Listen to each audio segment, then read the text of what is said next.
On a warm, glowing afternoon in the heart of the city, sunlight spilled through the tall glass windows of the prestigious Calderon Hotel, casting sharp reflections across polished marble floors. The grand banquet hall buzzed with confidence, elegance, and the quiet arrogance that often follows people who believe they already know everyone who matters. Yet, among these sharply dressed executives and high-ranking guests, a man named Marcellus Grant stood quietly near the corner, invisible to the very people who depended on him. He arrived early, wearing a slightly worn navy suit and carrying the calm dignity of someone who had learned, sometimes painfully, how to survive judgment. But nothing could have prepared him for what was about to happen next, or how the daylight outside would feel painfully brighter after the humiliation he was about to endure. If you believe kindness and second chances still matter in this world, then please take a moment to like, comment, share, and subscribe to Kindness Corner, where stories like this live to remind us that humanity is still worth fighting for. Marcellus had attended the luncheon with an unassuming presence. He moved quietly, offering small nods and soft smiles, careful not to disturb anyone. The executives of Warren and Creed Holdings were celebrating the near signing of a $600 million partnership deal. The company they were merging with, a firm anonymously known as Gentry Dynamics, was rumored to be led by a mysterious owner who rarely showed up at public events. What no one in the room knew was that Marcellus himself was that owner. But in his plain suit and gentle manner, nobody looked twice at him. Across the room, Charlotte Hale, the confident and sharp-tongued director of operations, was already irritated by the sight of him. She didn't like when unimportant guests stood near the premium tables, especially when they didn't look like they belonged. Her friend and colleague Trent Verdon, a tall, charming man with an ego polished enough to reflect the ceiling lights, joined her in noticing Marcellus as the waiters prepared to refill glasses for the upcoming toast. Afternoon light gleamed across Charlotte's wine glass as she smirked and whispered, too loudly, that someone dressed like that must have wandered in from the staff lockers. She didn't know Marcellus had heard her, didn't care if he had, and didn't notice the way he lowered his gaze to hide the sting of embarrassment. Marcellus had known judgment his whole life, from the years he spent in a struggling neighborhood, to the days he worked as a janitor while slowly building the quiet empire that now financed half the deals in the room. But no achievement could fully erase memories of the past. He still carried every bruise of every assumption people made about him based on nothing but appearances. When Marcellus accidentally stepped back slightly and bumped the corner of Charlotte's chair, she stood abruptly, feigning shock. Trent burst into laughter, and without a moment to think, Charlotte reached for her half-full glass of red wine, lifted it with an exaggerated grin, and tipped it over his head. Warm wine dripped down his forehead, across his suit, onto the polished floor. Gasps erupted around the room as color stained his clothing and humiliation burned through him hotter than the summer sun outside. Charlotte laughed.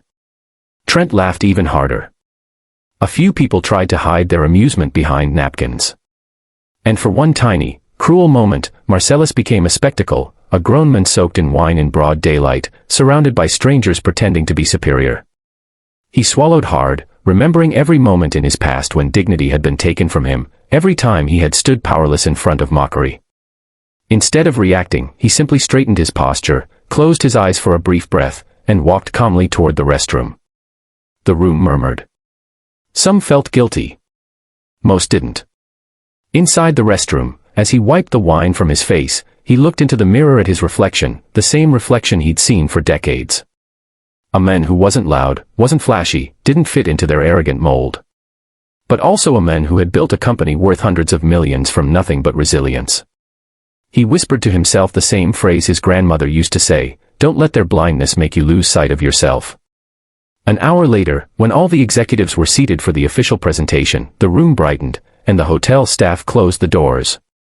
Charlotte and Trent sat confidently in front, unaware that their laughter earlier would soon echo back at them in a way they never expected. The CEO of Warren and Creed, Leonard Bryson, took the stage and cleared his throat. Today was the big reveal of the mysterious owner of Gentry Dynamics, the man they needed to impress, honor, negotiate with, and respect. The same man who had walked past them unnoticed just hours before. When Leonard announced the name Marcellus Grant, the room erupted with confused whispers. Trent froze. Charlotte blinked rapidly, her confident smirk evaporating. And then Marcellus stepped into the spotlight wearing the same suit stained with the dried reminder of their cruelty. Sunlight from the tall windows washed over him as he approached the stage with a calmness that silenced the entire hall. He didn't look angry. He didn't look vengeful. He simply looked disappointed. And sometimes disappointment is heavier than rage. He didn't point anyone out. Instead, with a voice steady as a river, he spoke of respect, humility, and the responsibility that comes with power.